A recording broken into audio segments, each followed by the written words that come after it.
I've turned full hippie. I'm in a drum circle now. Solo drum circle.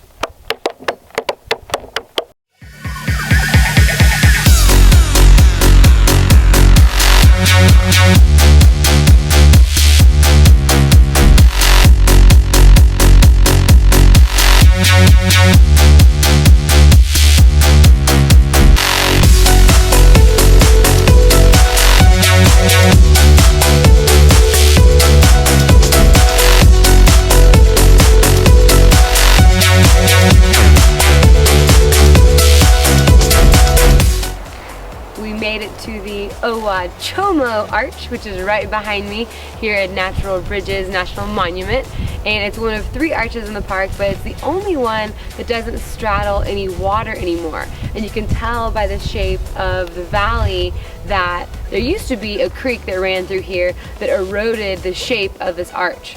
But the water no longer flows underneath this arch. It is on the other side, just beyond it, and flows towards the other 2 arches.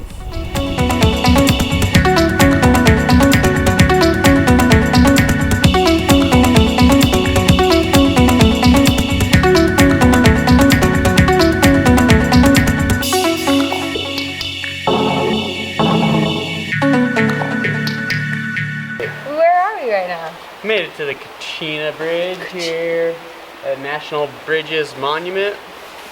This one is by far the most epic one we've seen at the park. It's like... It's a fatty. It's a fatty. The other one was skinny, thin. Office building dog. size. So Yeah.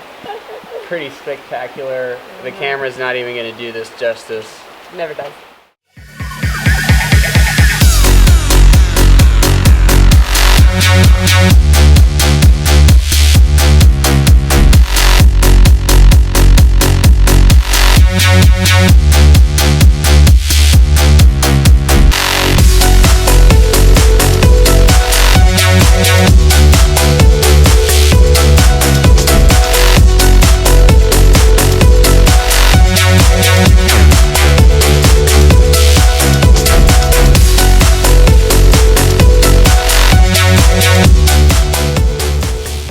Well, today is Sunday. It's Sunday, right? Yeah. It's Sunday. It's been a long day. Both Sarah and I have had 4+ cups of coffee. And I've got all our dishes done, all our laundry. Sarah's working on some social media stuff. I'm having a beer before I shave my beard off. It's been almost a month of growth. My face pubes are coming in nicely, but they're really annoying. So I'm probably gonna shave them off today and start out baby-faced again for our next adventure.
Wasteful scene of water shooting up into the middle of the desert has become pretty frequent on our trip, but at Capitol Reef National Park in Fruita, Utah, There's a little bit different story behind the irrigation. Mormon settlers in the late 1800s actually came here, used water from the Fremont River and Sulphur Creek to build irrigation canals and create apple orchards.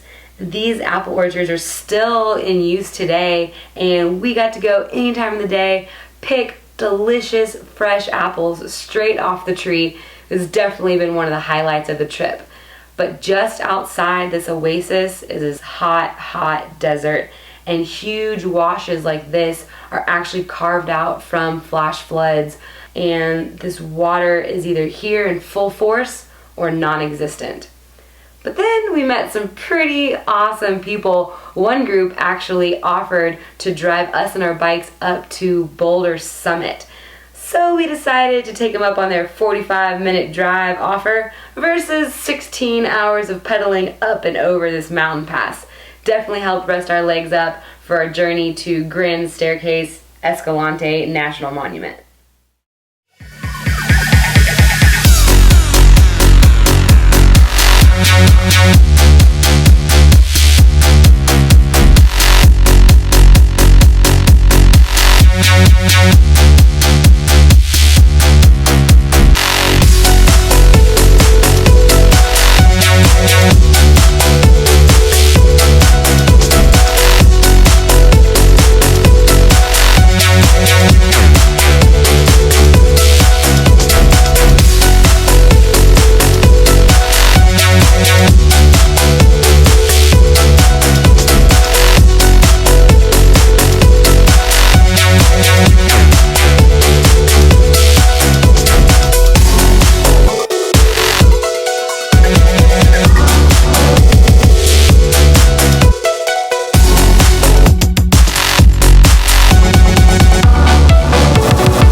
Behind me is Grosvenor Arch, which is a double arch here in Utah, and pretty cool formation.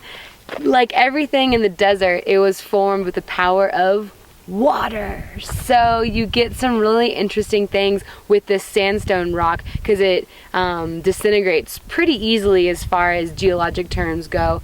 So behind me, the arch that formed, there used to be a big crack in it where moisture would get trapped, and when it would freeze, it would expand, and then when it would thaw, it would contract, and that rock would kind of break away. And this happened, you know, millions and millions of times over the past few million years, and eventually all of that rock disintegrates and you're left with just the overhanging part where the crack wasn't. So that's what the arches are behind me. And it's pretty interesting to seeing how all the different ways that water has really shaped this landscape, even though you don't really see much of it anymore.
Following the Paria River.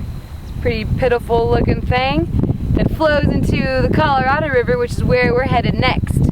On to Page, Arizona.